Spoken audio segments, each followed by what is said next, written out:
আসসালামু আলাইকুম। আজকে আমি দেখাবো দারুণ মজাদার কচুর ফুল রান্নার রেসিপি। এভাবে কচুর ফুল রান্না করলে কোনো প্রকার গলায় ধরবে না।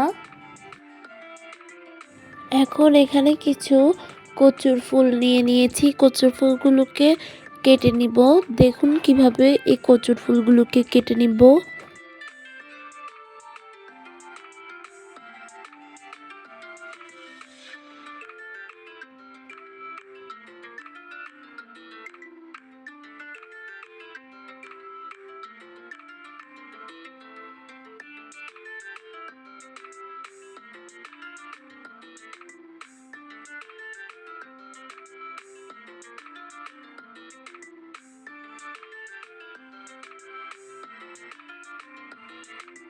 এখন এখানে একটি পাতিলে 4 কাপ পরিমাণে পানি নিয়েছি।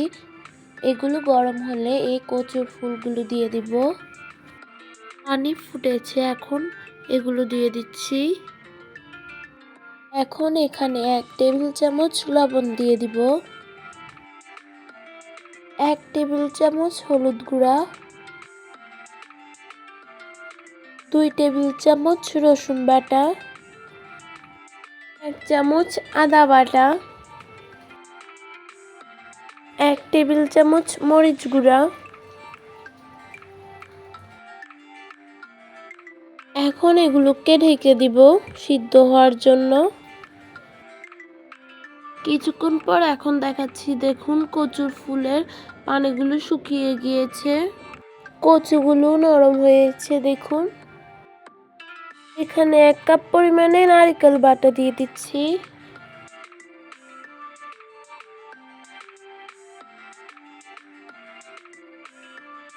এখন এগুলো আরো কিছুক্ষণ রান্না করে নিব, যতক্ষণ না জলগুলো শুকিয়ে যাচ্ছে।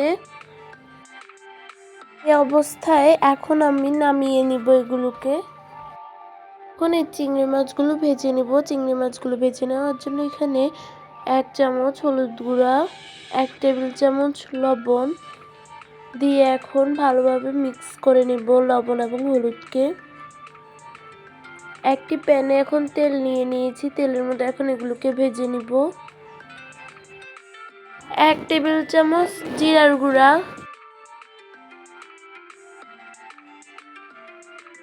এখন এখানে 1 কাপ পেঁয়াজ কুচি এবং 1/4 কাপ রসুন কুচি দিয়ে দিচ্ছি।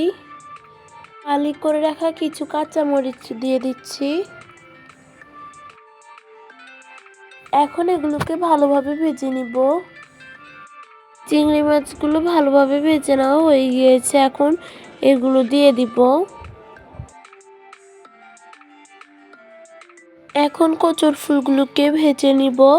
কচুর ফুলগুলোকে ভালো করে ভেজে নিতে হবে।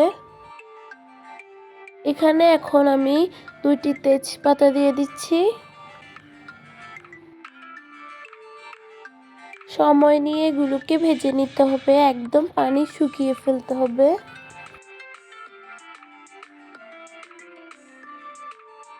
এখন কচুর ফুল রান্না করে নেওয়া হয়ে গিয়েছে।